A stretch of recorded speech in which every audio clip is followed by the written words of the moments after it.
Hi guys, तर आज तुम्हाला दाखवणार आहे मी उपवासाचे डोसे। तर उपवासाचे डोश्यासाठी मी वरीचे तांदूळ 1 वाटी तांदूळ घेऊन भिजत घातले होते 1 तास। तर ते मी आता मिक्सरला लावून काढते। आपल्याला त्याचं पीठ बनवायचं आहे, तर मी ते मिक्सरला लावून काढलेलं आहे।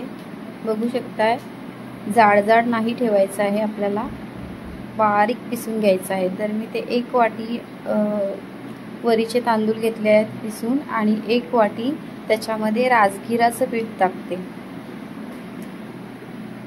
तर ते आपण व्यवस्थित मिश्रण हलवून घेऊया आणि त्याच्यामध्ये घालूया आपण चवीनुसार मीठ आणि त्याच्यामध्ये पाणी घालून व्यवस्थित हलवून घेऊ, कारण तो जाड असतो। जेवढं पाणी लागेल तितकं हळूहळू टाकून घेऊया त्याला।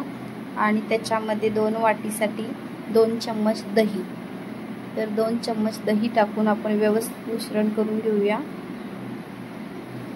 तर रेसिपी आवडल्यास सबस्क्राइब नक्कीच करा तुम्ही। तर आपलं मिश्रण रेडी आहे डोशाचं। तर आपण एका साईडला भाजीची तयारी करून घेऊया। तर मी भाजीसाठी घेतलेलं आहे तेल, जिरं, मिरची आणि कढीपत्ता, आणि त्याच्यामध्ये आपण बटाटा उकडून घालूया। उकडून कटिंग करून त्याच्यामध्ये 1 वाटी बटाटा टाकलेला आहे मी उपवासासाठी। आणि हळद नाही टाकलेली आहे त्याच्यात, कारण हा उपवासासाठी आहे। कोणाला हळद चालते, कोणाला नाही, तर तुम्हाला पाहिजे असेल तर तुम्ही टाकू शकताय। तर त्याच्यामध्ये थोडंसं 2 चम्मच शेंगदाण्याचं कूट घालूया आणि चवीनुसार मीठ। ही भाजी तर लगेचच होते 5 मिनिटात। तर आपली भाजी रेडी झालेली आहे। तर आपण एका साईडला तवा गरम केलेला आहे, त्याच्यावर डोसा घालूया आपण आपला। तर हा पहा डोसा, उपवासाचा डोसा। तर आपण एक एक करून हे 2-3 डोसे काढून घेऊया। तर आपला डोसा रेडी झालेला आहे।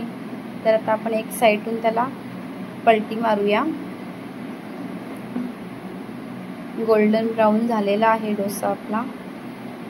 तर अशा प्रकारे आपण 2 डोसे काढलेले आहेत।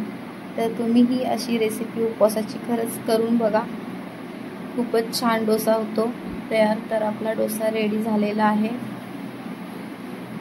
तर हा पहा डोसा, बटाट्याची भाजी आणि साईडला थोडीशी चटणी बनवलेली आहे मी उपवासाची।